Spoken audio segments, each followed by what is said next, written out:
阿弥陀佛。今天很高兴啊，来介绍我们印光祖师所讲的一段华语啊。那么这个内容呢很精彩，非常精彩。那么我们透过这简单的几句话，但是彻底去了解阿弥陀佛名号的功德力，名号的功德力代表了阿弥陀佛自己本身啊，他的生命一样，代表他全部功德的结晶，也是他整个智慧的呈现。 都是在这一句阿弥陀佛里面。你看，阿弥陀佛是法界什么藏身？藏身，很多人把它念什么长身？是阿弥陀是法界长身，藏是隐藏吗？把它躲起来，是躲起来。这个不是藏啊，阿弥陀佛的法，阿弥陀佛它是在整个法界，它是个宝藏嘛。 是个放最贵重的东西的那个储存的宝贵的东西的地方，所以各位是法界的藏身，是整个最宝物的，好集中在这个身体上，是阿弥陀佛这尊佛，是整个法界宝藏的全部的集中，全部的集中，所以它是个藏身，宝藏集中在一起的地方。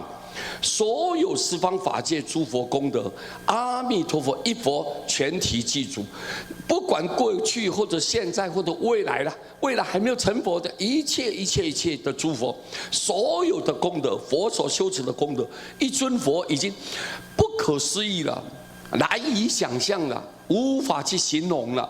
这么伟大的，最后到成就了佛的功德，成佛。你看一切的佛的功德。 全部阿弥陀佛一佛全体记住，你看，才全体记住，一尊佛代表了一切，就好像皇帝的地珠啊，皇帝那个地珠，一个王的地珠，这一珠下面呢那个王啊有1000颗的宝珠，那么一珠呢就涵括包括全部的1000个珠子，1000个珠子也是包含在这一颗里面。 所以你看，你拿出一株一，就代表一切。所以几亿全收啊，几一个就全部都好，把所有的功德都收纳在一起了，集中在一起了，而且无欠无遗，没有欠缺啊，没有欠缺，没有一点点遗漏掉，没有一点遗漏掉。各位，所以你看阿弥陀佛这一尊佛有多伟大，对不对啊？ 所有的佛的功德都在阿弥陀佛这一尊佛就可以代表一切。所以我们知道印光大师讲的话，我们不能怀疑，各位对不对？因为他是大势至菩萨来的哦，各位知道吗？他的智慧之高，修持的正量之好，各位让我们末法众生呢，真是啊五体投地的佩服啊！我们赞叹，只有赞叹，我们只有恭敬。 没有任何其他的想法，所以讲的话，我们信受奉行，绝对信受奉行。知道阿弥陀佛太伟大了。今天我们好好的念佛，好不好啊？